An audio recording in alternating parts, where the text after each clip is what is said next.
au watu walikuwa wanaandika Zaburi.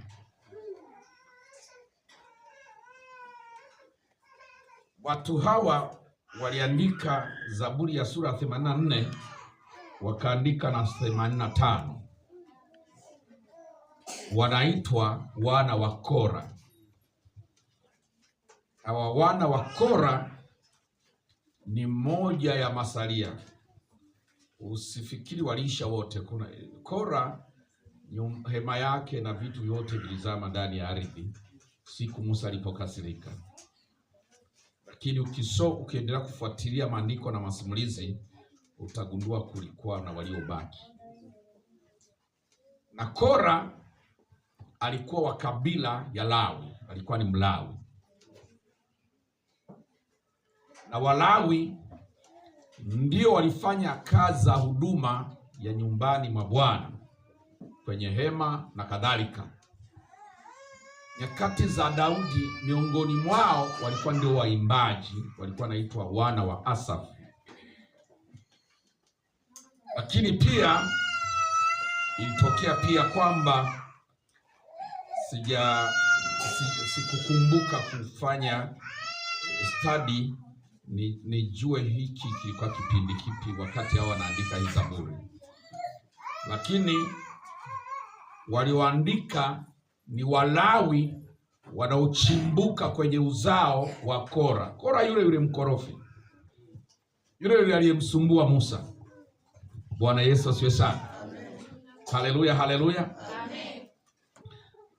Kutoka ndani ya uzao wake walikuja kutokea watu wazuri, wacha Mungu sana, na miongoni mwao walikuwa waimbaji, na waliandika hii Zaburi ya 84 na Zaburi pia ya 85. Najua watu wengi wanajua ukishasema Zaburi tumesema Daudi.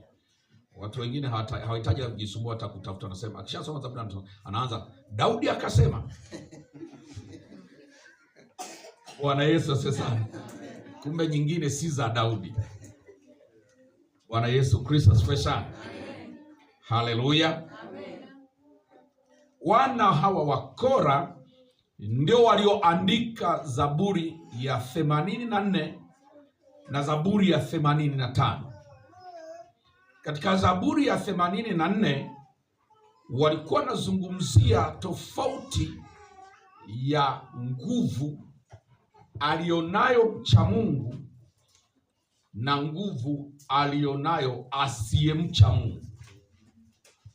Mbele ya mcha Mungu, mtu asiyemcha Mungu ni dhaifu, hana nguvu kabisa, ni mtu ameshindwa, ni mtu wa chini, ni mtu ambaye maisha yake yanatembea kwa kupungua siku hadi siku. Na mtu ambaye anamcha Mungu ni mtu ambaye maisha yake yanaenda kwa kustawi siku hadi siku na muda baada ya muda.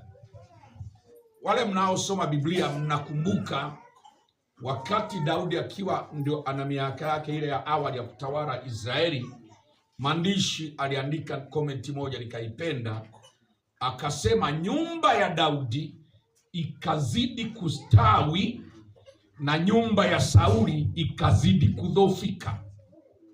Hiyo ndio kanuni ya kimungu. Mcha Mungu ni dhaifu na anaenda akipoteza siku baada ya siku na mwaka baada ya mwaka. Anaenda ana deteriorate, anaenda anamomonyoka. Haleluya. Anaenda anamomonyoka. Ulivyomuona mwaka fulani, mkiachana mkakutana baada ya miaka 8, utamuuliza ni wewe au ni mwingine. Amemomonyoka kiuchumi, amemomonyoka vitu vingi mpaka muonekano. Jina la Yesu libarikiwe. Amen. Haleluya, haleluya. Amen. na mcha Mungu ambaye, kwa sababu maandiko anasema baraka za Bwana zinakaa juu ya vichwa vya wenye haki. Haleluya.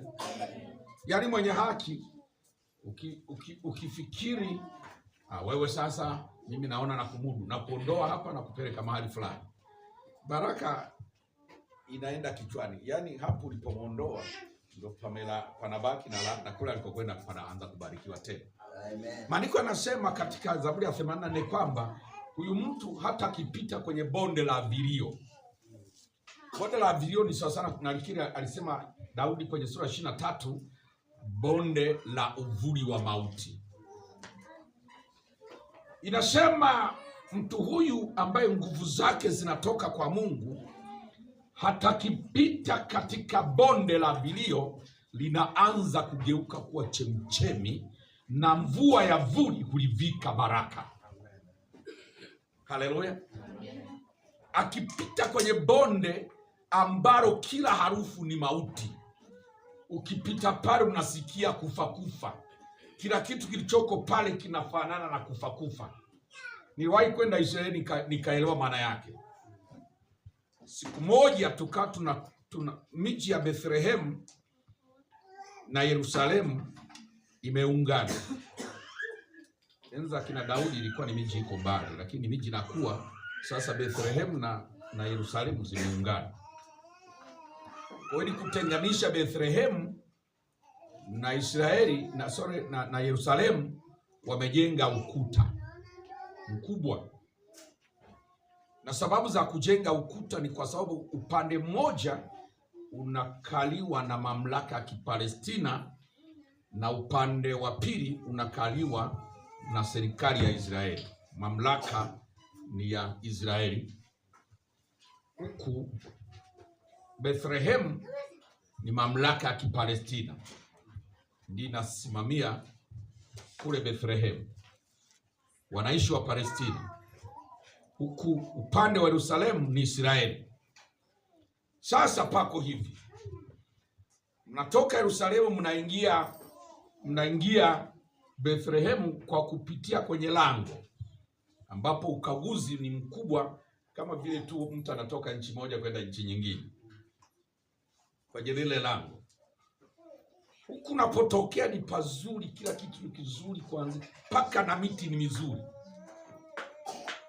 ni ya kijani na nastawi, hali ya hewa ni nzuri, una barabara ni nzuri, usafi ni mkubwa, kila kitu kiko sawa.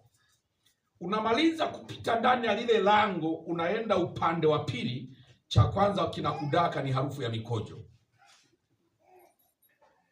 Ni swala tu la kuvuka mlango, unaenda upande wa pili wa mlango, hali ni nyingine. Pachafu, miti yenyewe imekuwa kama imekauka, yaani hata mimea yenyewe haina afya. Nyuma ya geti huku upande wa pili kuna stawi, huku upande wa pili hali ni mbaya, paka na mimea inaelewa tu huko Palestina. Haleluya.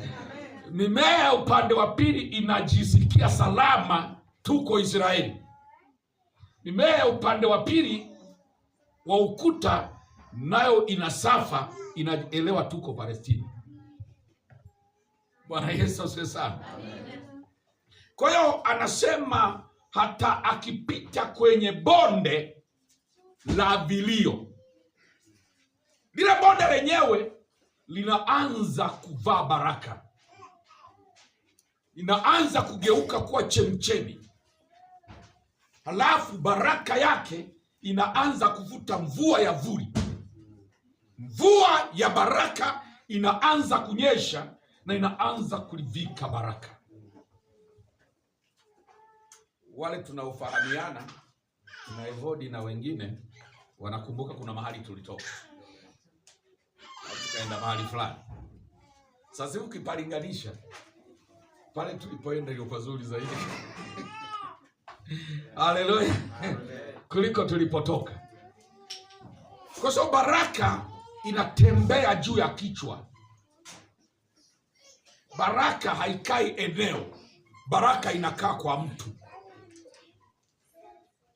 Baraka inaishi na mtu, haiishi na mahali.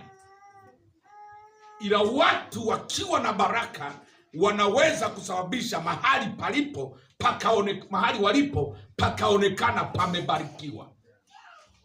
Na wakitoka watu hao mahali pale panaweza kuonekana laana inaishi hapo.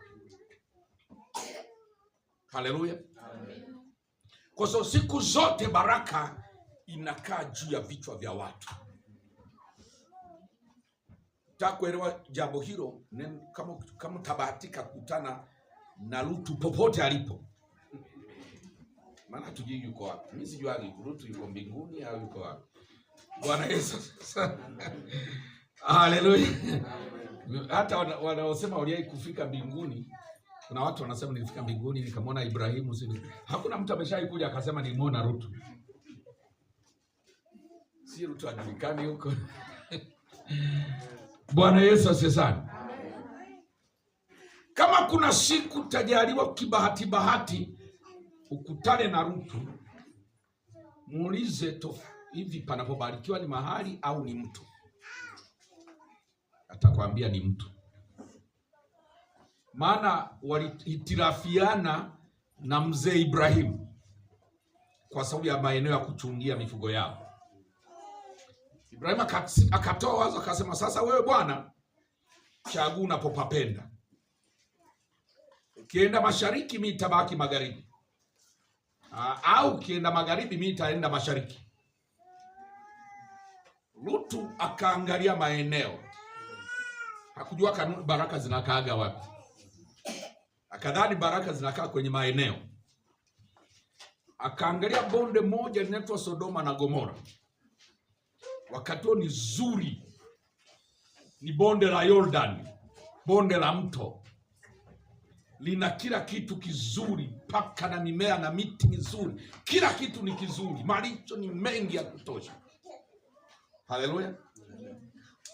Kule walikokuwa naishi na yule mzee wanagombana, pana hali fulani ya kufanana na jangwa kule Hebron. Walikuwa nakaa Hebron, mahali panaitwa Mamre.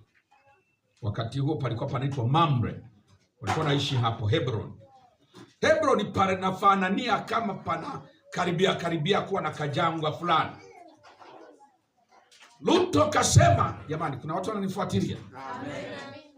Haleluya. Amen. Lutu akasema, mimi mzee naenda kule pazuri, wewe baki na jangwa lako. Lutu akaenda na mifugo yake yote na wachungaji wake na kila kitu chake akaenda. Baada ya muda si mrefu, Mungu mwenyewe alishusha moto. Unajua paliungua. Chochote kilichomvutia kule hapakuwa hata alama yake. Haleluya. Chochote alichokiendea kule na kilichomvutia kwenda kule, baada ya muda sio mrefu, hata alama kwamba kiliwahi kuwepo haikuonekana. Paliungua jamani, paka na udongo ukaungua ukawa majivu. Maana ule moto ulikuwa mwingine unatoka juu, mwingine unatoka chini. Unajua huko chini upo, nadhani Mungu alifungulia tu. Nishawahi kuona volcano. Huko chini kuna moto sio mdogo. Nadhani Mungu alifungulia kidogo ule kule chini, alafu akaleta na mwingine kutoka juu. Ukaja kama mvua ya kiberiti. Pakaungua kule chini, mawe yakawa majivu. Haleluya. Hujawahi kuona mawe yakiwa majivu? Mimi niwahi kuchoma chokaa nikiwa JKT kule Bulombora Kigoma. Unaanza ni mawe kabisa, mnasomba mawe mnarundika pale. Baadaye mnatengeneza mawe, rundo la mawe, halafu mnaanza kuyawasha moto, tanuru. Mawe yanakuwa unga, poda, chokaa. Watu wanaenda kuuza na kupaka nyumba. Lakini alikuwa mawe. Ndio nikajua kumbe mawe yanaweza kama majivu. Bwana Yesu asifiwe sana. Kumbe mawe yanaweza yakawa majivu. Bwana Yesu asifiwe sana. Miamba ikawa majivu. udongo ukawa majivu, kila kitu kikawa majivu, nyumba zikawa majivu, mifugo ikawa majivu, watu wakawa majivu, kila kitu jamani kikawa majivu. Lutu akasalimika kwa mkono wa malaika, alimnyanyua akamnyanyua, tupa huko mlimani, toka huko. Akaenda kule, hana mtumwa wala mtumishi, hana ng'ombe wala kuku wala sungura wala mke wala chochote. Kitu pekee alifanikiwa kuwa anacho bila chaka ni ile nguo alikuwa amevaa wakati malaika wanamnyanyua na kumtupa kule kwenye mlima. Aliyeondoka akisema mifugo imekuwa mingi hapa hapatoshi. Sasa anatoka pale, mifugo iliyompeleka hakuna hata mmoja. Haleluya. Wale watumwa waliogombanisha na mzee hakuna hata mmoja, wameisha. Wale wachungaji waliofanya mgogoro wameisha. Hakuna kitu kimebaki, mpaka na mke wake. Akafika kule kwenye milima ya Seiri, ni yeye tu na binti zake wawili. Bwana Yesu asifiwe. Ibrahimu kule anazidi kutanuka, pale walipomwacha wanapaita jangwa. Kumbe hakujua baraka inakaa juu ya Ibrahimu. Haleluya. Hakuwa amegundua ile baraka yote alikuwa na enjoy ilikuwa inakaa juu ya Ibrahimu. Alipotengana Ibrahimu, baraka ikaondoka, kwa sababu baraka ilikuwa inakaa juu ya kichwa cha Ibrahimu. Bwana Yesu Kristo asifiwe. Kwa hiyo wana wa Kora wakapata hekima, wakatunga zaburi hii, wakasema, heri ambaye, sura 84 mstari wa 5, ngoja nianzie mstari wa 4. Anasema, heri wakao nyumbani mwako. Sura 84 mstari wa 4. Heri wakao nyumbani mwako, wanakuhimidi daima. Heri ambaye nguvu zake zatoka kwako, na njia ziendazo Sayuni zimo moyoni mwake. Mtu huyu au watu hawa wakipita kati ya bonde la vilio, hulifanya kuwa chemchemi. Naam, mvua ya vuli hulivika baraka. Huendelea kutoka nguvu. Haleluya. Hilo napenda sana. Yaani watu wa aina hii, sema huendelea kutoka nguvu hata nguvu. Huendelea kutoka baraka hadi baraka. Huendelea kutoka ustawi hadi ustawi. Huendelea kutoka neema hadi neema nyingine. Huendelea kutoka utukufu hadi utukufu wa kiwango cha juu. Hiyo ndio siri.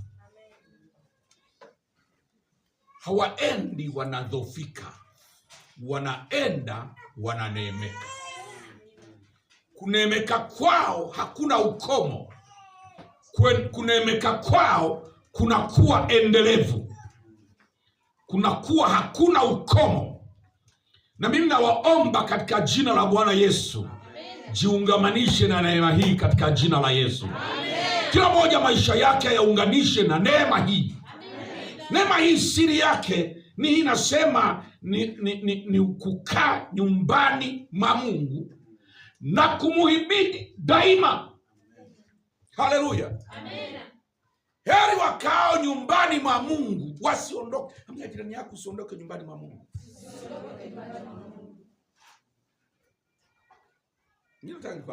Kama kuna mtu kichwani kimya alikuwa anawaza kuondoka nyumbani mwa Mungu, anza kujiuliza, na hili swali je, kwako ulikuwa unataka kwenda wapi? Haleluya. Amen. Ulikuwa unataka kwenda wapi? Unadhani ulikotaka kwenda ni salama? Unadhani fikra za kuondoka nyumbani mwa Mungu zilikuwa zinakupeleka mahali salama? Biblia inasema heri wakao nyumbani mwa Mungu wakimuhimidi Mungu daima. Heri watu ambao nguvu zao zinatoka kwa Mungu. Hawaweki mategemeo kwamba ushindi wao utatoka kwingineko, kwamba kuinuliwa kwao kutatoka kwingineko, kwamba kubarikiwa kwao kutatoka kwingineko. Wanajua kama nitabarikiwa, baraka zangu zitatoka kwa Bwana. Kama kuna siku nitainuliwa na Bwana. Kama kuna siku nitatajirika, nitatajirishwa na Bwana. Kama kuna siku nitaponywa na Bwana. Kama kuna siku nitapata kibali cha kimungu. Jina la Yesu libarikiwe. Nasema heri ambao nguvu zao zinatoka kwa Mungu. Watu hawa njia ziendazo Sayuni, yani mbinguni, zimo moyoni mwao. Haleluya. Watu hawa huendelea nguvu. Wakatoa mfano hao wana wa Kora, wakasema jinsi nyumbani kwako kuliko na baraka za kila namna. Akasema kule mstari wa 3, anasema hata shomoro naye. Shomoro ni ndege. Kuna vindege vidogo vinaitwa shomoro, sparrow vinaitwa shomoro, na vingine navyo ni vidogo pia vinaitwa mbayuwayo. Si kuna watu wanafahamu mbayuwayo? Haleluya. Mbayuwayo anaweza karuka kwa muda mrefu, kwa masaa mengi bila kuchoka. Anaweza kakaa angana, anatembea tu, wanapiga tu, nadhani wanajiburudisha, anazunguka, anatoka huko, anaenda hivi, anarudi hivi. Wanapenda sana hiyo kitu mbayuwayo. Wanafanya kama mchezo kwa kuruka kutoka huku, mara wanapiga mbizo, wanafanya hivi, wanaibuka hivi. Wanazipenda zile. Ni wepesi, ni wadogo na ni wepesi. Lakini mbayuwayu hawazaliagi kwenye miti. Mbayuwayu hawazaliagi maporini. Mbayuwayu wanajenga viota kwa kutumia udongo. Kama hamjawahi kuona viota vya mbayuwayu, mimi nishaviona. Kama baadhi ya wadudu unakuta anaweka kiudongo chake bila anazalia mule. Hata mbayuwayu nani zao ni za udongo. Viota vyao ni vya udongo. Wanatafuta nyumba. Tuliwahi kuwa na kanisa kijijini, walikuwa wanapapenda sana. Huyu anapajua kijini kwetu Mbuheni. Kwa tuna kanisa la Anglikana. Enzi hizo za udogo wetu. Mbayuwayu pale madhabahuni walikuwa ndio nazaliaga pale. Sasa ilipokuja kutana hili andiko nikaelewa, wale hawa wana wa Kora wanaelewa hii siri. Pale kanisani mbayuwayu walikuwa nazalia pale kijini kwetu. Wanaleta viota vyao kule madhabahuni, wanaweka kule kwenye ofisi ya mchungaji. Bwana Yesu asifiwe sana. Mkiwafukuza ndani wanaenda kwa nje hivi, hapo nyuma ya ukuta, lakini chini ya paa hivi. Wanabandika hapo. Wakawa wanakuja kuzalia kanisani. Mwambie jirani yako, tukaongezekee kanisani. Utafanikiwa kanisani.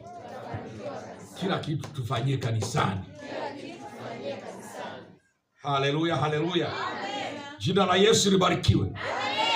Wale mbayuwayu wakawa nazalia watoto wao kanisani na wako salama, hakuna mtu anawaua.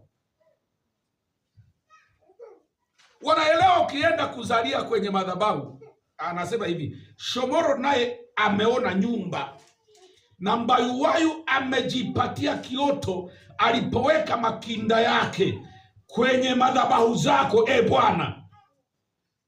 Yaani hata mbayuwayu anajua madhabahuni ndio salama. Halafu muamini hajui kwamba madhabahuni ni salama. Kuna waamini kabisa wajuaji kwamba madhabahuni ndio mahali salama kupita popote. Lakini maandishi mwana wa Kora, mjukuu au kitukuu cha jamaa mmoja aliwahi kuwa mkorofi kwenye taifa. Ameshajua siri ya Mungu. Anasema hata mbayuwayu wanajua usalama wa makinda yao ni madhabahuni. Wanaconnect watoto wao na madhabahu. Na mimi natamani kanisa la Mungu waanze kujua kuungamanisha biashara zao na madhabahu, familia zao na madhabahu, kazi zao na madhabahu, afya zao na madhabahu, ajira zao na madhabahu, mipango yao na madhabahu. Anza kuunganisha vitu vyako na madhabahu. Haleluya. Anza kuelewa kuunganisha kila kinachogusa maisha yako, kiunganishe na madhabahu. Kila unachodhani ni cha maana kwenye maisha yako, kiunganishe na madhabahu. Haleluya. Shomoro wanaunganisha watoto wao na madhabahu. Wanatufundisha hata sisi tuunganishe watoto wetu na madhabahu. Tuunganishe watoto wetu na madhabahu. Jina la Yesu libarikiwe. Amen. Shomoro anaweka watoto wake madhabahuni. Kwa nini wakwetu tusiwaweke madhabahuni? Kwa nini uzao wetu tusiweke madhabahuni? Jina la Yesu libarikiwe. Amen. Haleluya, haleluya. Amen. Kilichofanya Hana kafanikiwa na akapata watoto wengi, alisema ukinifungua tumbo nikazaa, nitaunganisha mtoto utakayenipa na madhabahu. Haleluya. Mtoto, ukinipa mtoto, huyo mtoto nitamuunganisha na madhabahu. Ndicho Hana alichofanya. Yule mtoto akawa ni mtoto, madhabahu na yeye na madhabahu. Akachipuka kwa mtu mkuu sana katika Israeli, na kilichomwinua kiwango kile ni madhabahu. Madhabahu ndio iliyomwinua, kwa sababu baba na mama yake walimuunganisha na madhabahu, na wao kule waliko wakafanikiwa sana. Yule mama kazidi kuzaa. Jina la Yesu libarikiwe.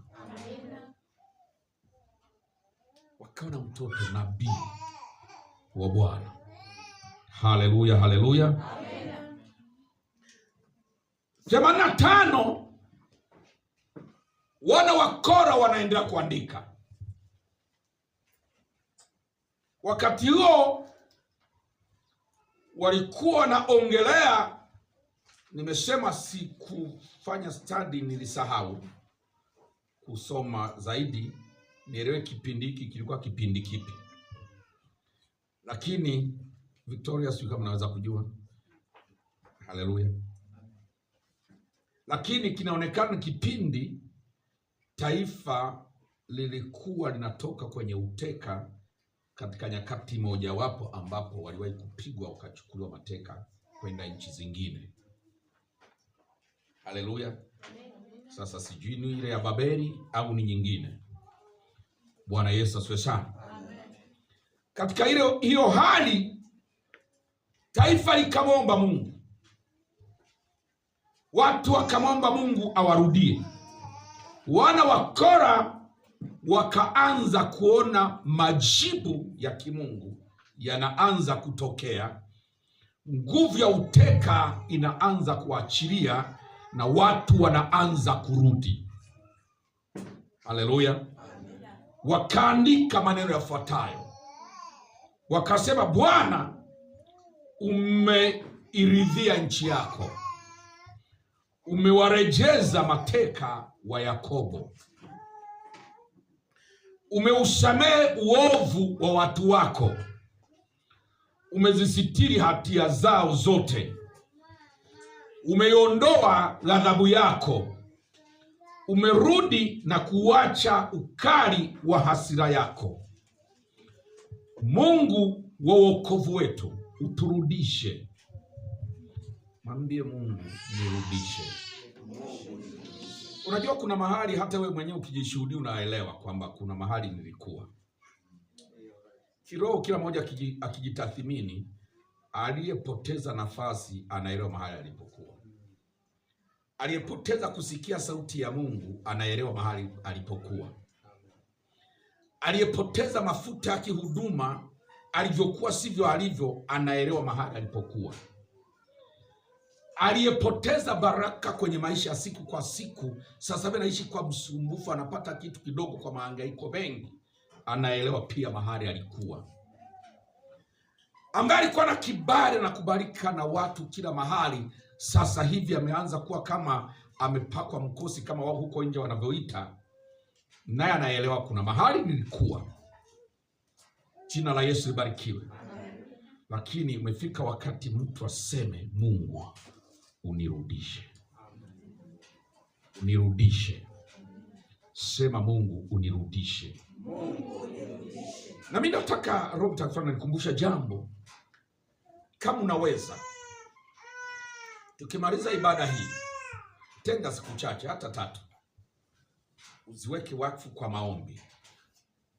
Kiweza ya kufunga, ufunge siku 3.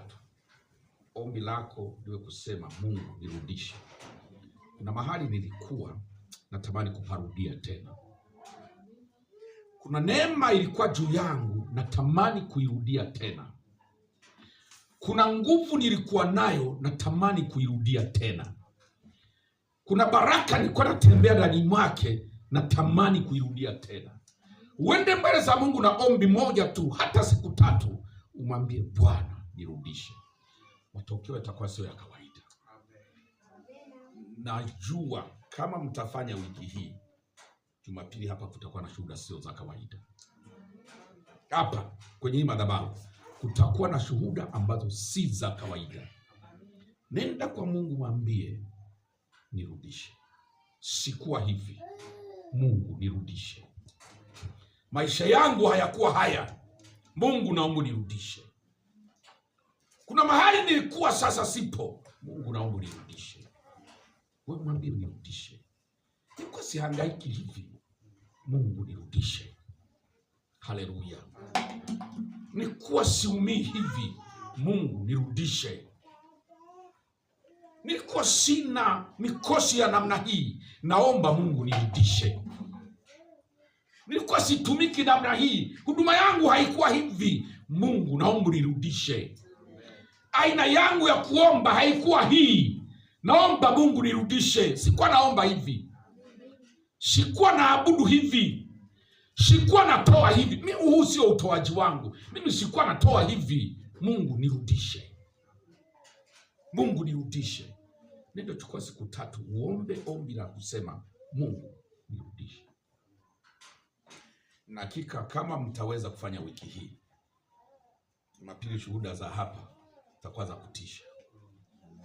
Mungu atarudisha watu, na utakuwa ndio mwendelezo wa Mungu kuendelea kuwarudisha, kuwarudisha, kuwarudisha, kuwarudisha, kuwarudisha. Naweza mkasema kanisa letu Mungu halikuwa hivi. Mungu lirudishe, taona kitu Mungu atafanya. Haleluya, haleluya, haleluya, haleluya. Taona kitu Mungu atafanya, Mungu atatenda. Wana wa Kora wanasema Mungu turudishe, turudishe. Sari wa 4, Mungu wa wokovu wetu uturudishe, uturudishe. Mungu wa wokovu wetu uturudishe. Omba, mwambie Mungu nirudishe. Kuna soma darasani, maksi ulizokuwa unapata sio hizo. Kuna kitu kimetokea, hupati zile maksi ulikuwa unapata. Nenda sema Mungu nirudishe. Au kama ni mzazi, mtoto wako alikuwa hapati hizo, mwambie Mungu mrudishe mwanangu, mrudishe. Hakuwa hivi, mrudishe. Kuna jambo linakwenda kutokea, kuna urejezo unakwenda kutokea, kuna mgeuko unakwenda kutokea. Watu watarudi kwenye nafasi zao, neema itarudi mahali pake tena, nguvu itarudi mahali pake tena, mafanikio yatarudi mahali pake tena, ushindi utarudi mahali pake tena. Haleluya. Useme tu Mungu nirudishe, nirudishe. Haleluya. Mungu nirudishe. Haleluya. Mstari wa 5 anasema, je, utatufanyia hasira hata milele? Utadumisha ghadhabu kizazi hata kizazi? Je, hutaki kurudi na kutumisha watu wako wakufurahie? Unajua inatakiwa zije sasa nyakati watu wamfurahie Mungu. Watu wafurahie wokovu. Watu wafurahie kuitwa nimeokoka. Wafurahie kuitwa ninaabudu Mungu. Watu wafurahie kuitwa ninamtumikia Mungu. Unamtumikia Mungu na unafurahia kuitwa kwamba mimi namtumikia Mungu. Maana Mungu amekurudia na amekufurahisha. Mungu, watu wako wakufurahie. Jina lako likitajwa Mungu, watu wako wafurahi. Sifa zako zikitajwa Mungu, watu wako wachangamke, waburudike. Watu wakija mbele za Mungu waburudike, maana wapo katika uwepo wa Mungu. Maandiko yanasema tubuni, mrejee, dhambi zenu zifutwe, zipate kuja nyakati za kuburudika, za kuburudishwa katika uwepo wa Mungu. Zipate kuja nyakati za kuburudishwa na uwapo wake Mungu. Haleluya. Tunafika nyakati zingine kwenda kanisani na kutokwenda kanisani haina tofauti. Uchungu ni ule ule kanisani, uchungu huo nyumbani, uchungu huo kazini. Fika mahali fulani kuna tofauti ya kuwa uweponi mwa Mungu na kuwa nje ya uwepo wa Mungu. Tofauti hiyo ya wazi. Watu wako wakufurahie Mungu. Watu wa Mungu wafurahie Mungu na Mungu wafurahie watu wake. Maandiko yanasema furaha yake ni kuwapo pamoja na wanadamu na kufurahia kuona nchi inayokaliwa na watu. Furaha yake ni kwa katikati ya watu. Kama Mungu anafurahia kuwepo pamoja na watu, kwa nini watu wasifurahie kuwapo pamoja na Mungu?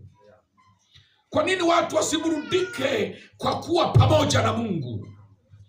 Kwa nini watu wasishangilie kuwa pamoja na Mungu? Watu wasione raha kwa sababu ya kuwa pamoja na Mungu. Watu waone raha, wajivunie kuwa pamoja na Mungu. Waburudishwe na kuwa pamoja na Mungu. Anasema Mungu, komesha hasira. Watu wako wakufurahie. Watoto wa Kora hawa wanasema Mungu, komesha hasira. Usitukasirikie milele. Hebu tengeneza mazingira sasa watu wako wakufurahie. Haleluya. Watu wa Mungu wamfurahie Mungu. Wafurahie kuwa wana wa Mungu wao. Maandiko yanasema utakuja wakati atawaachilia kama vile mtu anavyomwachilia mwanawe ampendaye. Nanyi mtapambanua kati ya mtumikiaye Mungu na yeye asiyemtumikia, kati ya yeye amchaye Mungu na yeye asiyemcha. Tofauti inayoonekana, tofauti ya dhahiri kati ya mchaye Mungu na asiyemcha, tofauti ya dhahiri kati ya anayemtumikia Mungu na asiyemtumikia. Jina la Yesu libarikiwe. Nyakati hizo tunazingoja. Nyakati hizo zinakwenda kutokea. Nazitangaza nyakati hizo katika kanisa hili katika jina la Yesu. Nazinena nyakati hizo ndani ya familia zenu katika jina la Yesu. Nazinena nyakati hizo katika maeneo yenu ya kazi katika jina la Yesu. Nazinena nyakati hizo katika afya zenu katika jina la Yesu. Nazinena nyakati hizo katika uzao wenu katika jina la Yesu. Nazinena nyakati hizo katika uchumi wenu katika jina la Yesu. Nyakati za kutofautisha amchaye na asiyemcha, amtumikiaye na asiyemtumikia katika jina la Yesu. Mungu azitimilize. Mungu akazitende. Nami najua nakwenda kuzitenda. Najua nimezitamka na zinakwenda kuwa katika jina la Yesu. Zinakwenda kuwa katika jina la Yesu. Zinakwenda kudhihirika katika jina la Yesu. Zinakwenda kuonekana katika jina la Yesu. Zinakwenda kudhihirika wazi katika jina la Yesu. Haleluya. Haleluya. Sikiliza, namalizia anachosema mtu huyu au vijana hawa wa Kora. Sijajua kilikuwa ni kizazi cha ngapi kutoka Kora, lakini wana wa Kora wanasema, Bwana, utuonyeshe rehema zako, utupe wokovu wako. Wanasema, na nisikie atakavyosema Mungu Bwana, maana atawaambia watu wake amani. Jina la Yesu libarikiwe. Mungu atawaambia watu wake amani. Mungu atatangaza amani kwa watu wake. Hazitakuwa nyakati za hasira tena. Hazitakuwa nyakati za ghadhabu tena. Hazitakuwa nyakati za maumivu tena. Hazitakuwa nyakati za kutengwa tena. Hazitakuwa nyakati za kuaibika tena. Mungu atawaambia watu wake amani. Mungu atatangaza amani kwa watu wake. Na Mungu, sikiliza, watu katika nyakati ngumu, katika nyakati tata, watu walikuwa hawasumbuki wafanye nini, wala hawajiulizi wafanye nini. Hii lugha au msamiati unaoitwa sijui hapa nifanyeje, hawakuwa nao. Walikuwa wanasema, je, hakuna mtu atuambie neno la Bwana tusikie Bwana anasemaje? Wakiwa mahali pagumu, hawakuwa wanasema tutafanyaje. Walikuwa wanasema kwenye hili Bwana anasemaje. Wakiwa vitani wakaona wanashindwa, walikuwa wasemi tunafanyaje hii vita. Walikuwa wanasema kwenye hii vita Mungu anasemaje? Mbona tunashindwa? Mungu anasemaje? Walikuwa wanataka kusikia Mungu anasemaje. Wana wa Kora wanasema, na nisikie atakavyosema Bwana. Nataka kusikia kwenye situation, kwenye hali ninayopitia, Mungu anasemaje? Kwenye changamoto unayonipata, Mungu anasemaje? Kwenye ukuta ulio mbele yangu unaofanana kama hauwezi kupitika, Mungu anasemaje? Kwenye shida iliyonizunguka hivi, kwenye hii Mungu anasemaje? Nataka nisikie atakavyosema Bwana.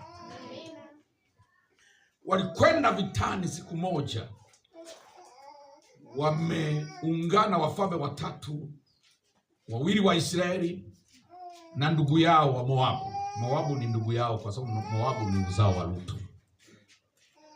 Bwana Yesu asifiwe sana. Waende kuwapiga watu waliungana na Edomu waende kumpiga Moabu.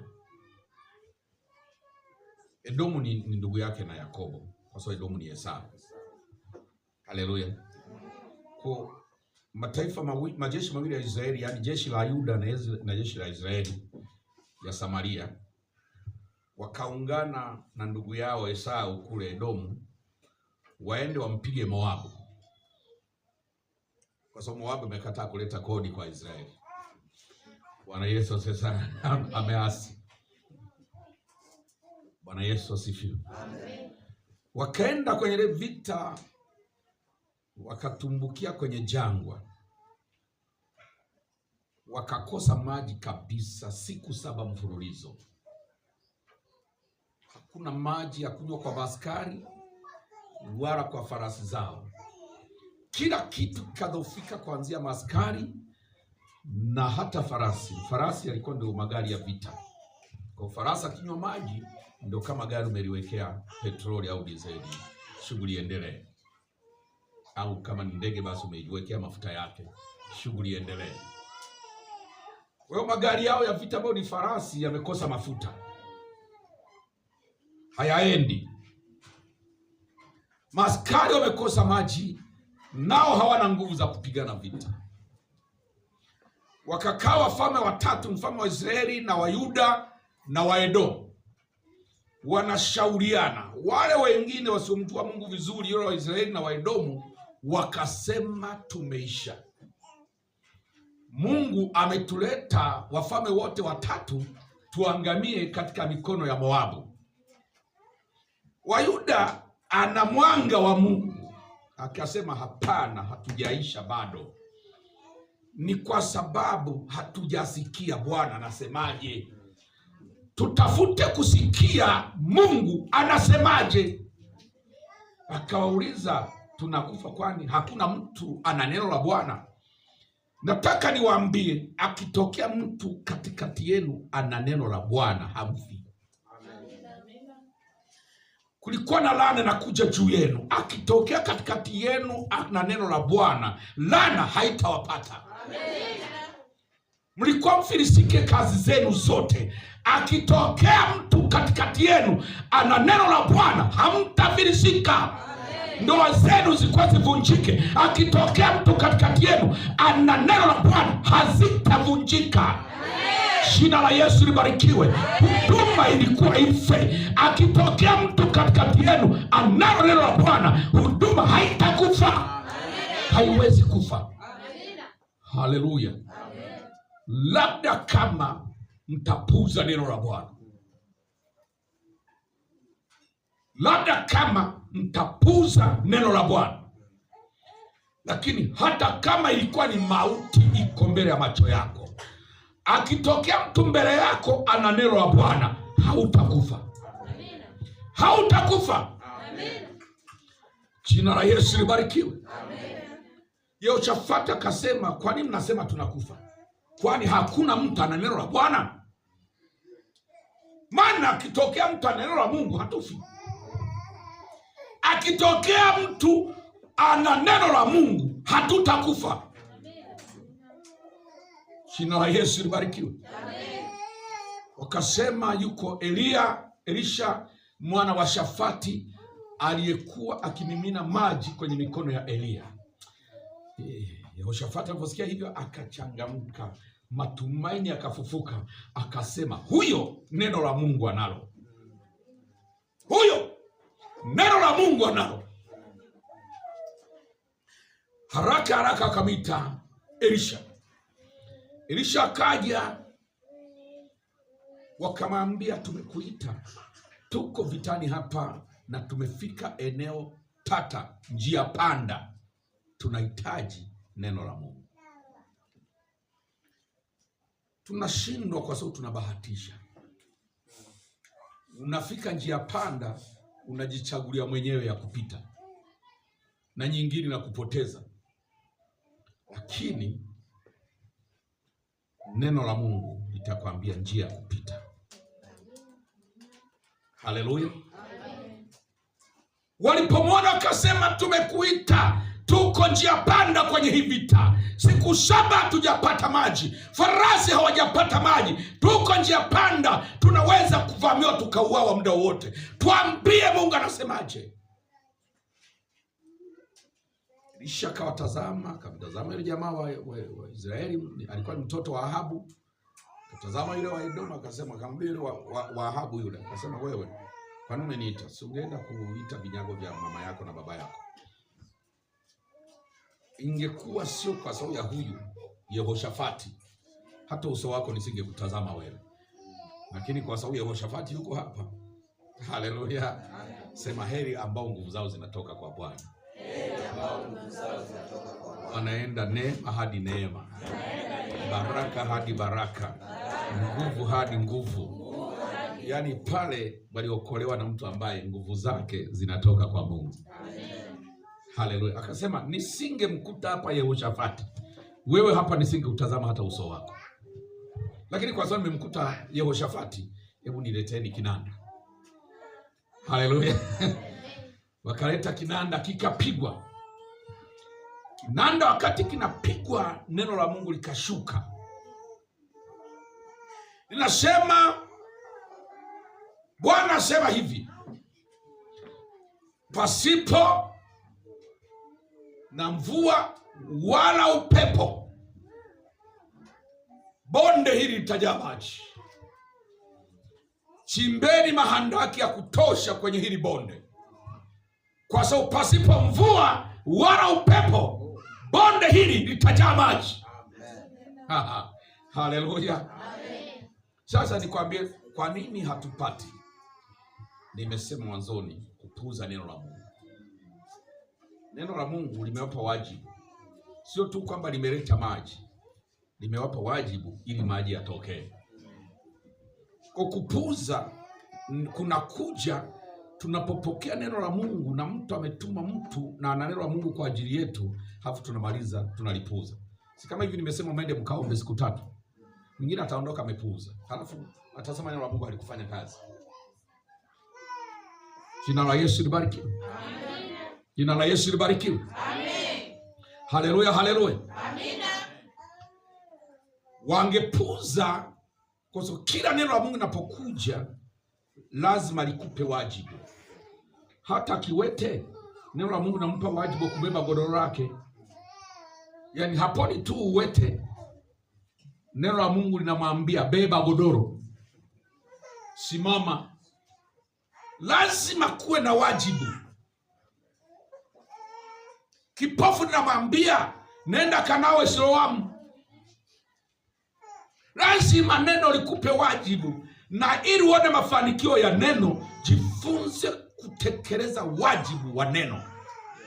Wajibu ambao neno limekupa. Neno lazima, hakuna neno la kuja bure na tenda bure, linampa mtu wajibu. Haleluya. Yote yasipokuwepo basi linakupa wajibu wa kuamini. Yairo lilimwambia amini tu.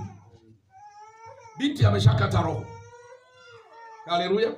Na watu wanamwambia usimsumbue mwalimu. Binti ameshakufa. Neno linamwajibisha kuamini.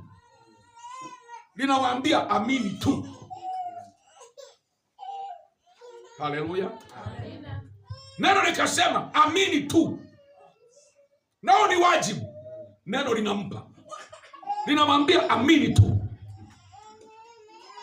Haleluya. Maji yapo, lakini kuna wajibu. Maji yatakuja, lakini kuna wajibu. Maji ni hakika, hamuhitaji mvua wala upepo. Maji ni hakika atakuwepo, lakini kuna wajibu. Chimbeni mahandaki. Msiseme tumedhoofika hatujanywa maji siku 7 tunachimbaje. Chimbeni. Msiseme nimeteseka mno sitaweza. Chimba. Kuna watu wanajua kujitetea, wanahalalisha sababu za kushindwa kwao. Wanadhani neno linatambua sababu za kushindwa. Neno ni kanuni. Kanuni haijui mbadala. Kanuni kishaitwa kanuni, eneo la mraba au eneo la mstatiri ni urefu mara upana, hutabadilisha upate eneo pa kufanya hivyo hivyo, urefu mara upana. Bwana Yesu asifiwe sana. Haleluya. Kanuni kishaitwa kanuni, haina mbadala, unafanya hivyo. Haijuagi udhuru. Kanuni haijuagi udhuru. Sasa unatuambia tuchimbe. Sisi wenyewe tumekuita, tumedhoofika siku 7 hatujanywa maji. Chimba. Haleluya. Msipochimba hampati maji. Chimbeni mahandaki. Haleluya. Mna kiu, chimba. Wakati neno wakatekeleza wajibu unaowahusu katika neno, wakachimba mahandaki. Walipochimba mahandaki, usiku maji yalikuja, hakujua amekujaje. Wanashitukia bonde zima limekuwa kama bwawa. Lote lina maji, lote limejaa maji. Ni bwawa au ziwa fulani hivi dogo. Bonde lote ni maji kama ziwa hivi au bwawa kubwa. Sasa Mungu alivyo waajabu namna alivyoshinda vita. Upande huu ni hawa waliochimba. Upande wa pili wa lile bonde ni wale maadui. Maji yale yale, wale wa upande huu wanaona maji, wanakunywa na kunywesha farasi zao. Wale wa upande wa pili, maji yale yale ni damu. Ni maji yale yale, Hawa wanaona damu, hawa wanaona maji, lakini maji yale yale. Haleluya. Ili Mungu akushindie, ataweka nuru mbele yako na ataweka giza mbele ya adui. Narudia, ili Mungu akushindie, ataweka nuru mbele ya macho yako na ataweka giza mbele ya macho ya adui. Mtatazama kitu kimoja lakini kwa picha tofauti. Mmoja taona upande wa giza na mwingine taona upande wa nuru. Mnachoona sio kimoja. Hii dunia imekaa hivyo. Nimalizie kwa mfano. Hii dunia inazunguka na inazunguka jua. Kwa kila wakati kuna upande mmoja umeelekea kwenye jua na kuna upande mmoja haukuelekea kwenye. Wale walio kwenye upande ambao haujaelekea kwenye jua wanaona usiku. Ni dunia ile ile moja, lakini wale wenye upande unaoelekea kwenye jua wanaona mchana.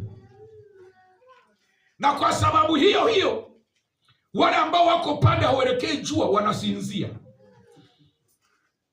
na wale ambao wamekaa upande unaelekea jua wanafanya kazi. Ndivyo ulimwengu wa roho ulivyo. Mungu anapokupigania, adui anaona tofauti na unavyoona. Adui hatazami unavyotazama, wala haoni unachokiona.